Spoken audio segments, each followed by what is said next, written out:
자, 다음 문제 보겠습니다. 자, 그림의 갑, 을은 시장에서의 정부의 역할에 대한 대표적인 이제 학자들이다. 갑을 주장에 대한 설명. 자, 가봅니다. 갑. 저는 사실 뭐 얼굴만 봐도 알긴 하는데 이렇게 좀 탈모가 진행되신 요분 케인즈입니다. 케인즈.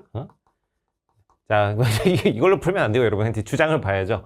자, 대공황으로 인한 대규모 실업 문제를 해결하기 위해서는 정부가 시장에 적극 개입해야 된다. 정부가 시장 적극적으로 개입해서 문제를 해결해야 된다. 정부의 역할을 강조하는 거죠. 정부는 공공사업을 펼쳐서 일자리를 창출하고 구매력을 늘려 경제를 활성화시켜야 된다. 이 케인즈의 주장을 가리켜서 이제 자본주의를 고쳐 쓰자 수정자본주의라고 이야기를 합니다. 자, 을은 뭐라고 얘기하냐면 대공황이 발생해도 경제 문제가 이렇게 크게 발생해도 시장의 조절 기능에 따라서 시장은 결국 균형을 향해 가게 될 것이다. 정부의 공공산업은 물가 상승을 초래할 뿐이다.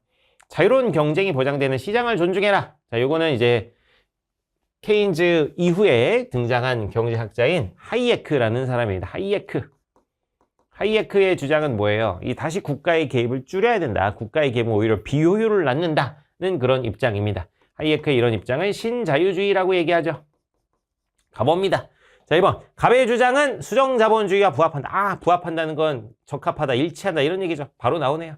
2번. 갑의 주장은 석유파동에 따른 스태그플레이션을 해결하기 위해 등장하였다. 자, 석유파동, 석유값이 오르다 보니까 물가가 상승하게 되고 경기에 충격을 줘가지고 경기 침체도 같이 일어납니다.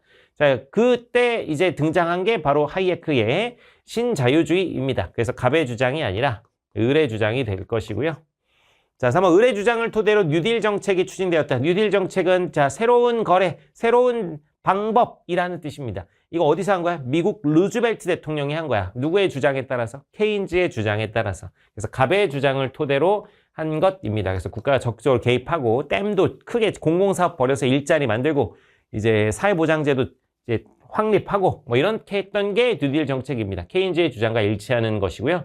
4번. 을의 주장을 계기로 혼합경제체제가 등장했다 그러는데 하이에크는 이미 신자유주의 정부 역할을 다시 최대한 줄여야 된다. 이런 이야기하는 사람입니다. 그래서 을의 주장을 계기로 혼합경제체계가 등장한 건 아니고 혼합경제체제는 이미 그 이전에 등장했던 것이다 라고 볼 수가 있어요. 이미 케인즈 때부터도 정부가 적극 개입해서 뭔가를 하니까 케인즈 때부터도 이미 혼합경제체제라고 볼 수가 있습니다. 그래서 이건 틀린 주장. 5번. 갑을은 모두 복지정책 축소와 공기업 민영화를 지지한다. 이렇게 되어 있는데 복지정책 축소와 공기업 민영화는 이 어떤 정부의 역할을 뭐 하자는 거야. 정부 역할을 줄이자는 거죠. 정부 역할 줄이자고 하는 건 어디 입장? 하이에크의 신자유주의입니다. 그래서 갑과는 이제 무관한 이야기가 되겠죠. 그래서 정답은 1번 되겠습니다.